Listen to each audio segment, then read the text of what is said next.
ನಮ್ಮ ಜೀವನ ವ್ಯರ್ಥ ಆಗಬಾರದು. ಸಮಯವನ್ನು ವ್ಯರ್ಥ ಮಾಡುತ್ತೇವೆಯಾ?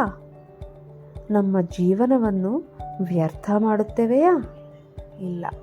ನಮ್ಮ ಜೀವನ ಸಂಪೂರ್ಣವಾಗಿ ಉಪಯೋಗ ಆಗಬೇಕು. ಮಾಡಬೇಕಾಗಿರುವುದು ಮಾಡಬೇಕು, ಮಾಡಬಾರದಾದವು ಮಾಡಬಾರದು. ಯಾವುವು ಮಾಡಬೇಕೋ ಅವೆಲ್ಲ ಲಿಸ್ಟ್ ಬರೆದುಕೊಂಡು ಮಾಡಬೇಕು. ಯಾವುವು ಮಾಡಬಾರದೋ ಅವೆಲ್ಲ ಲಿಸ್ಟ್ ಬರೆದುಕೊಂಡು ಮಾಡಬಾರದು. ನಮ್ಮ ಹತ್ತಿರ 2 ಲಿಸ್ಟ್ಗಳು ಇರಬೇಕು. ಒಂದು ಯಾವುವು ಮಾಡಬೇಕು ಎನ್ನುವ ಲಿಸ್ಟು, ಇನ್ನೊಂದು ಯಾವುವು ಮಾಡಬಾರದೋ ಆ ಲಿಸ್ಟು ಇರಬೇಕು. ಈ 2 ಲಿಸ್ಟ್ಗಳು ಇಲ್ಲದೇ ಇರುವವರು ಇದ್ದಾರೆ. ಅವರಿಗೆ ಜೀವನದಲ್ಲಿ ಏನು ಮಾಡಬೇಕೋ ಏನು ಮಾಡಬಾರದೋ ಗೊತ್ತಿಲ್ಲ. ಅವರ ಜೀವನಗಳೇನಾಗುತ್ತೆ?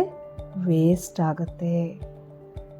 ಮಾಡಬೇಕಾಗಿರುವವು ಮಾಡದೆ, ಮಾಡಬಾರದಾದವು ಮಾಡುತ್ತಾ ಜೀವನವೆಲ್ಲ ವ್ಯರ್ಥವಾಗುತ್ತೆ. ಈ 2 ಲಿಸ್ಟ್ಗಳು ಇದ್ದಾಗ ಯಾವುವು ಮಾಡಬೇಕೋ ಅದು ಮಾಡುತ್ತಾ, ಯಾವುವು ಮಾಡಬಾರದೋ ಅದು ಮಾಡದೆ ಜೀವನ ಪರಿಪೂರ್ಣವಾಗುತ್ತೆ. ಒಂದು ಬಾರಿ ಏನಾಯಿತು ಅಂದರೆ, ಬುದ್ಧರು ಒಬ್ಬ ಶಿಷ್ಯನನ್ನು ಸಿಂಹಳ ದೇಶ ಅಂದರೆ ಸಿಲೋನ್ ದೇಶಕ್ಕೆ ಕಳುಹಿಸಿದರು. ನೀನು ಅಲ್ಲಿಗೆ ಹೋಗಿ ಧ್ಯಾನ ಪ್ರಚಾರ ಮಾಡಬೇಕು ಎಂದು ಹೇಳಿದರು.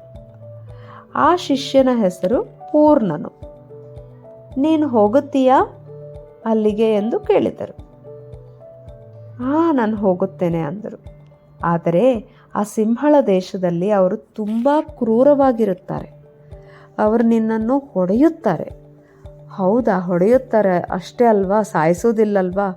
ಇಲ್ಲ, ನಿನ್ನನ್ನು ಸಾಯಿಸುತ್ತಾರೆ ಕೂಡ. ಸಾಯಿಸಿದರೆ ನಾನು ನಿಮ್ಮ ಹತ್ರನೇ ಬಂದುಬಿಡ್ತೀನಿ ಅಂತ ಹೇಳಿದರು ಆ ಶಿಷ್ಯರು. ಹಾಗಾಗಿ ಅವರು ಎಲ್ಲದಕ್ಕೂ ಸಿದ್ಧವಾಗಿದ್ದಾರೆ. ಬೈಗಳಿಗೂ, ಹೊಡೆಯುವುದಕ್ಕೂ, ಸಾಯಿಸುವುದರೂ ಅವರು ಆ ಶಿಷ್ಯರು ಸಿದ್ಧವಾಗಿದ್ದಾರೆ. ಸೊ ನಮ್ಮ ಈ ಜೀವನ ಪೂರ್ಣತ್ವವನ್ನು ಹೊಂದುವುದಕ್ಕೇ ಇದೆ. ದುಡ್ಡು ಸಂಪಾದನೆ ಮಾಡೋದಕ್ಕೋ, ಹೆಸರು ಸಂಪಾದನೆ ಮಾಡೋದಕ್ಕೋ ಇಲ್ಲ. ಅವೆಲ್ಲವೂ ಕೂಡ ಅಶಾಶ್ವತ. ಶಾಶ್ವತವಾಗಿ ಏನಿರುತ್ತೋ ಅವುಗಳ ಮೇಲೆ ನಮ್ಮ ಗಮನ ಇರಬೇಕು, ನಮ್ಮ ದೃಷ್ಟಿಯನ್ನು ಇಡಬೇಕು. ನಾವು ಪರಿಪೂರ್ಣರಾಗೋದಕ್ಕೆ ಈ ಜನ್ಮವನ್ನು ತಗೊಂಡಿದ್ದೀವಿ.